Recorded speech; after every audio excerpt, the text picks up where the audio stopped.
Good evening, and welcome to Verbal TV 1. I'm your host, JR, and tonight we're going to discuss the re-release of the movie Titanic in 3D and the associated news frenzy that's occurred.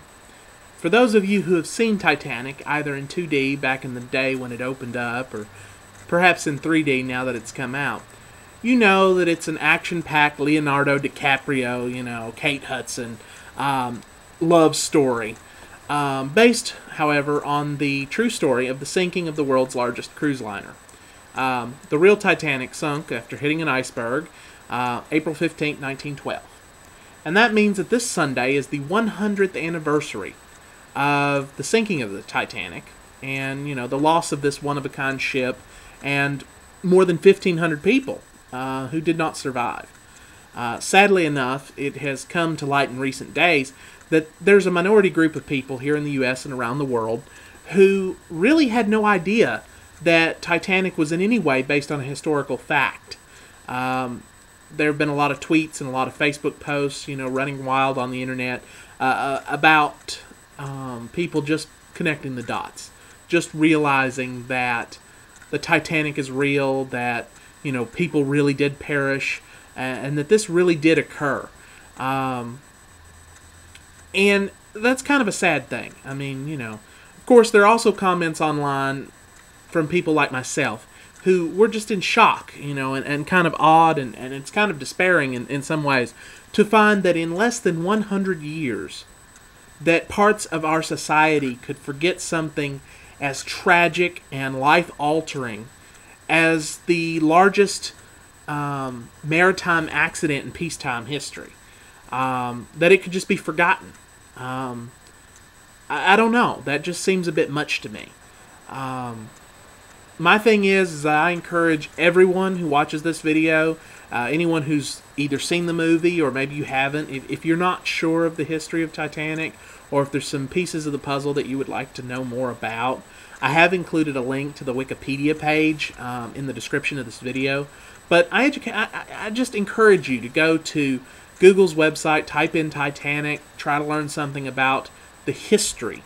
Not so much the movie, but the actual history of what happened and what had occurred and what was going on at that time. This made a huge impact, both on Europe and here in the U.S., with regards, to the loss of life and the society.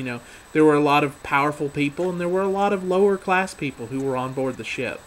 And it's really sad, the way things happened and the deaths and the losses that occurred. So, I encourage you to educate yourself. The old saying goes, if we forget our history, we're doomed to repeat the mistakes of the past. And I believe that from my personal, experience, I believe that to be true. We forget our personal history, we make the same mistakes over and over again in our lives as individuals. And I think as a society, that's another problem that we face. So just take a moment, take a little bit of your time.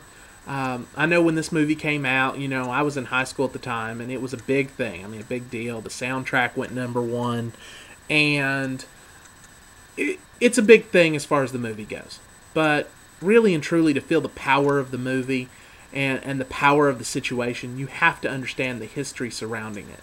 So take a moment, if you're ever down into Tennessee, I know up near Gatlinburg, they have a 1/6 model, I think, of the Titanic, which I think is pretty cool. You get to see the different rooms and stuff. My wife and I have been wanting to go for years, since they opened up anyway, and we haven't had a chance yet. But I would encourage you, if you get a chance, to check that out too. They have a lot of the history. Some of the artifacts from the Titanic are there. But yeah, so I want to thank you for watching Verbal TV 1. We're going to continue making videos and try to come up with some new material and things of that sort for you in the coming days. Again, my name's JR. I'm hoping that you will remember the Titanic this Sunday and remember the loss of life and the effect that it had on our country. And don't forget, there is something to be happy about on Sunday for those of you here in the U.S. Taxes typically due on April 15th. However, this year it fell on a Sunday, so that gives you till Monday the 16th. But again, you're even luckier because Monday the 16th is a holiday in Washington, D.C., so all federal offices are closed. So you're off the hook until Tuesday. But be sure to get those taxes done. This is your last chance. So get them postmarked by Tuesday or electronically filed. If you're getting a big fat refund and you're not sure what to do with the money, just write out a check to JR and drop me a line. I'll give you a P.O. box and you can just send that on and I'll make sure it gets taken care of. All right. Y'all have a good night.